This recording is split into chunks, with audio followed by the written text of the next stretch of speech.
All rise. We will obey.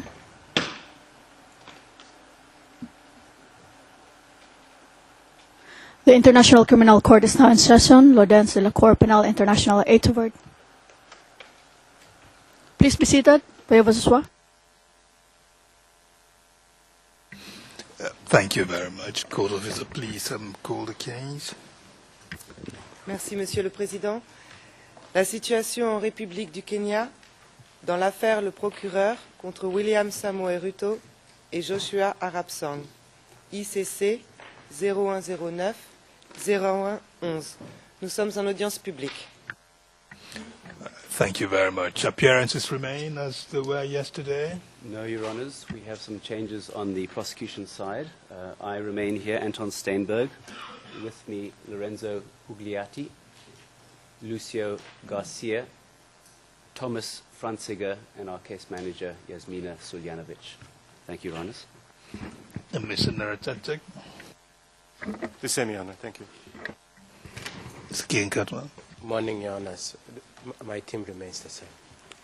Mr. Catton? Mr. President, Your Honours, good morning. Appearances remain the same, save that our colleagues, Ms. Sullivan and Ms. Jairaj, are outside the courtroom. Thank you. We will... The next witness to come on is witness 409, right? That is correct, Your Honours. Right. So we will hear submissions on protective measures.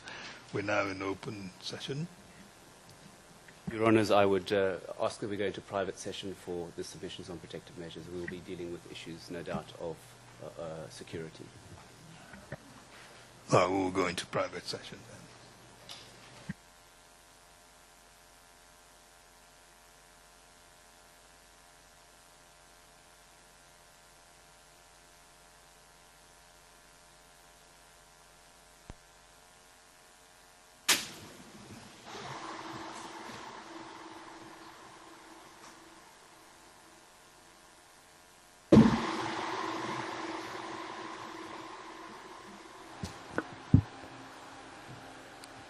Nous sommes en audience publique, Monsieur le Président.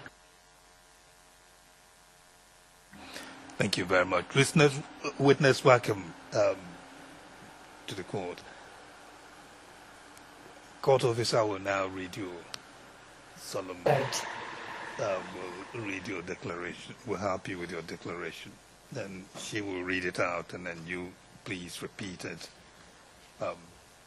What you hear from her, the court will require you to also repeat what you're hearing. That will be your declaration, solemn declaration, to tell the truth. Do you understand?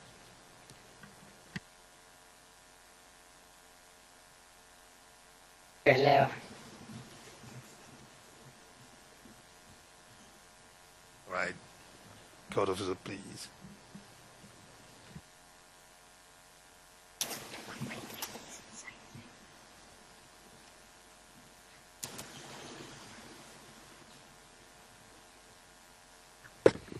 Je déclare solennellement que je dirai la vérité Tamka kwa dhati ya kwamba nitasema ukweli, toute la vérité, ukweli wote rien que la vérité. na ukweli peke yake. Thank you very much, sir, for joining us in the courtroom. And I will now welcome you formally, as I've done on behalf of my colleagues on the bench, to other witnesses who have come before you, joined us. And what I tell them is that this courtroom is their own, and I say the same to you. This is your courtroom, so feel comfortable and welcome in it. You are here to help us in our search for the truth about what happened in Kenya in the post-election violence that happened 2007, end of 2007 and beginning of 2008. the way we search for the truth in the courtroom, the judges, is through asking the witnesses questions. Those questions will be asked mostly by the lawyers in the courtroom, first beginning with the lawyers for the prosecutor and also lawyers for the defendants, lawyer for Mr. Ruto and the lawyer for Mr. Sang, who are accused persons in this case. We may also have opportunity to have the lawyer for the victims in the case ask you questions. In all of this, it's all about questions, questions, questions.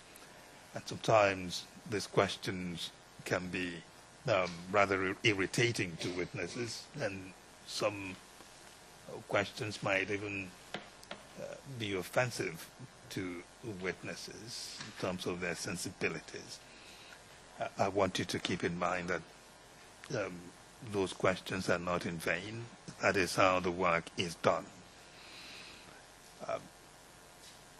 The judges are here to make sure that none of the questions being asked of you are questions that are intended to abuse you. No, we will ensure that that doesn't happen. So when we don't direct you to not answer a question, please do your best to answer it to the best of your ability, because the chamber considers that particular question a proper one. Now, it is important for you to listen carefully to the questions that the lawyers ask of you. Make sure you understand the questions.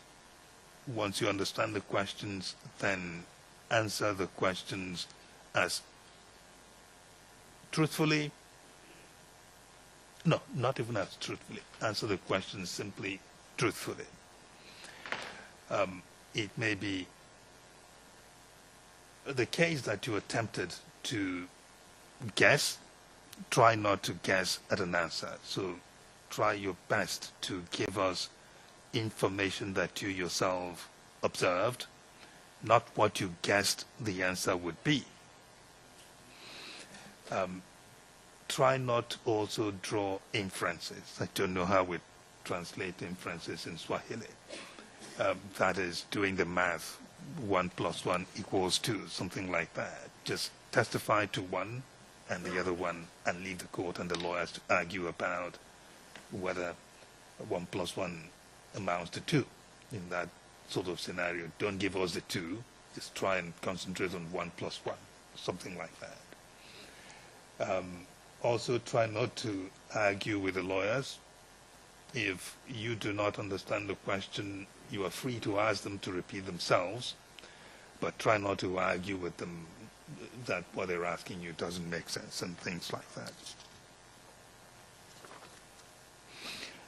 There is one more thing that is very important to keep in mind while you testify, because your testimony is being recorded in the form of transcript.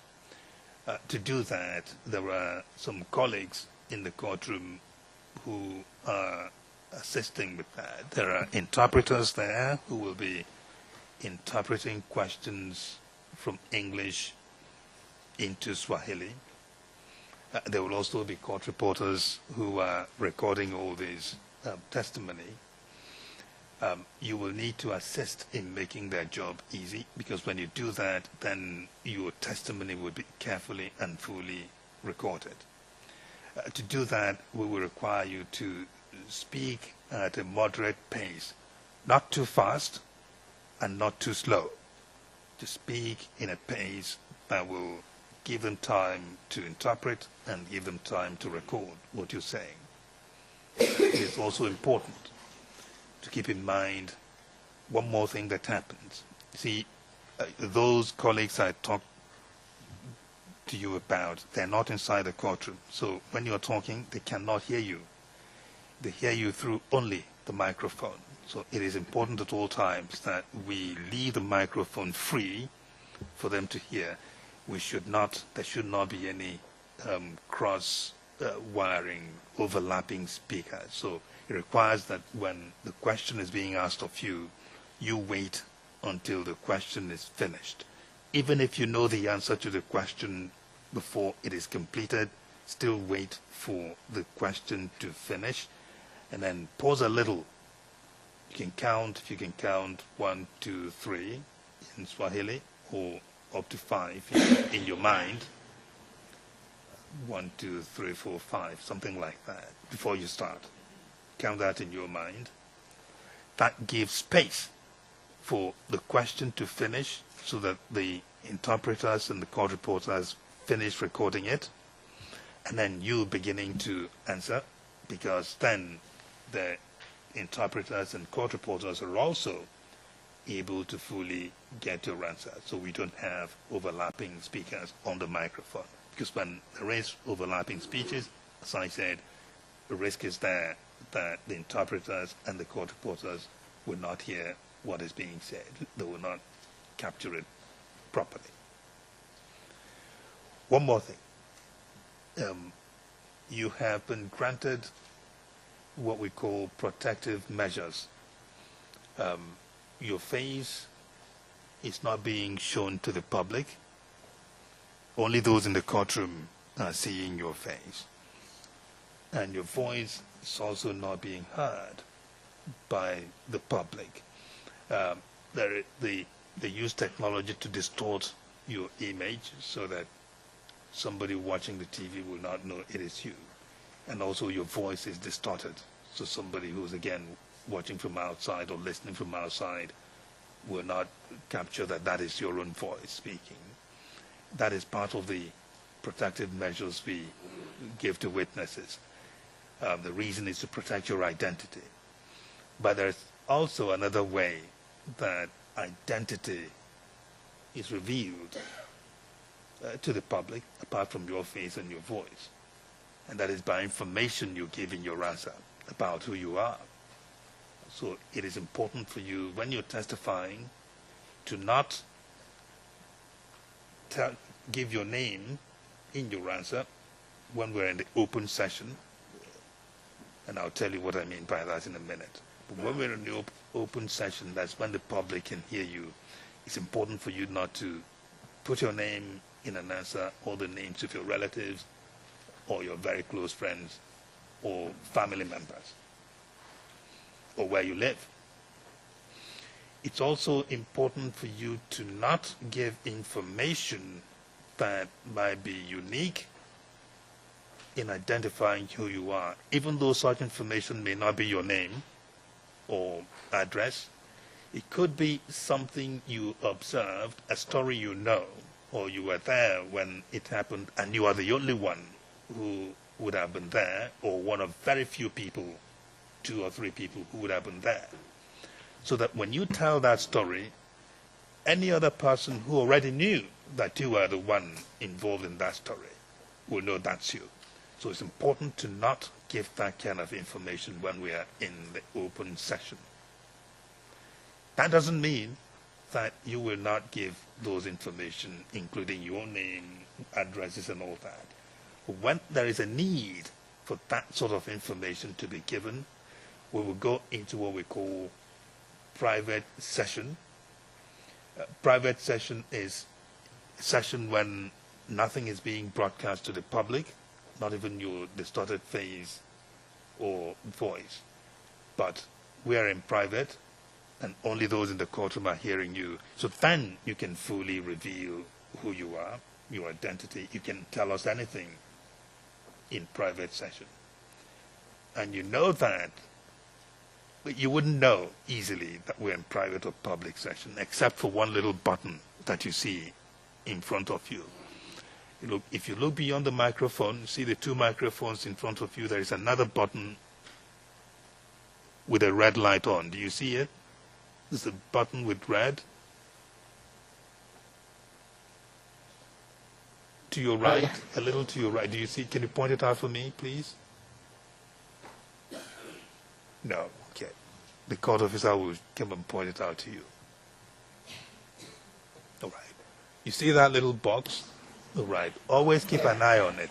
So when it is red, red means we're in public session. So red can signal danger. That's what it means. It's just warning you, be careful, do not give identifying information, we're in public. But when it is safe for you to give any kind of information, that light, the green one will come on. The green button will light up on that box. So when that happens, then you can freely discuss anything. So that is how you know. But we will try and remind you from time to time that we're in public or private session. So that is the welcoming speech for you, and we will now have the prosecution begin your testimony. I know it's 5 minutes to morning break time. Maybe we can go until 10 past or so. That's fine, Mr. President.